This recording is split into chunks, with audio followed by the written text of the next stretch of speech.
Higher education സിസ്റ്റത്തിലെ chapter practice questions ആണ്. First question, why education is considered important? Options: it plays an important role in economic, culture and social development. It helps in the development of skills, attitudes, habits and values. It helps in the holistic development of child personality. D, all of the above. So ഈ മൂന്ന് ഓപ്ഷൻസും correct ആണ്. Right answer is option D, all of the above.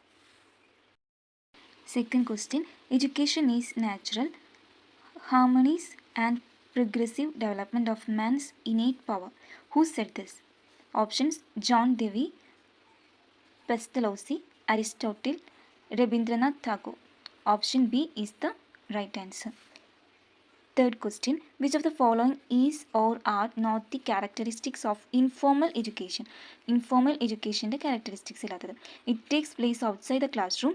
It is provided by agencies such as home, family or community. It is provided by trained teachers in a systematic way. Education can occur outside of the structured classroom. ഇതിൻ്റെ right answer എന്ന് പറയുന്നത് it is provided by trained teachers in a systematic way. Informal education എന്ന് പറഞ്ഞിട്ടുണ്ടെങ്കിൽ train teachers ഒരു systematic വേയിൽ train teachers, അതാണ് informal education. Okay, fourth question, when the right of children to free and compulsory education act 2009 become operative in the country? 1 April 2010 ഈ ഒരു act വന്നത്. Secondary education comprises classes 9 to +2.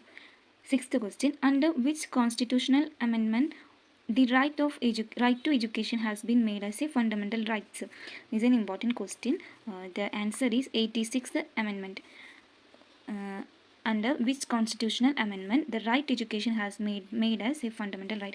Right to education എന്ന് പറയുന്നത് ഒരു fundamental right ആയിട്ട് വന്നത് ഏത് amendment പ്രകാരമാണ്? 86th അമെൻമെൻറ്റ് പ്രകാരമാണ്. Okay, what was the basis of education in the ancient period of India? Ancient period of ഇന്ത്യയിൽ ബേസിക് എഡ്യൂക്കേഷൻ എങ്ങനെയായിരുന്നു ഉണ്ടായിരുന്നതെന്നാണ്. അതിൻ്റെ ഓപ്ഷൻ എന്ന് പറയുന്നത് കറക്റ്റ് ആൻസർ വരുന്നത് ബോത്ത് ആണ്. അതായത് നമ്മുടെ ഫിലോസഫി ആയിട്ടും റിലീജിയൻ വൈസ് ആയിട്ടാണ് ഏൻഷ്യൻ ടൈമിൽ ഇന്ത്യയിൽ എഡ്യൂക്കേഷൻ ബേസിക് ആയിട്ടുള്ള എഡ്യൂക്കേഷൻ ഉണ്ടായിരുന്നത്. സോ റൈറ്റ് ആൻസർ എന്ന് പറയുന്നത് ഓപ്ഷൻ ഡി ബോത്ത് ആണ്.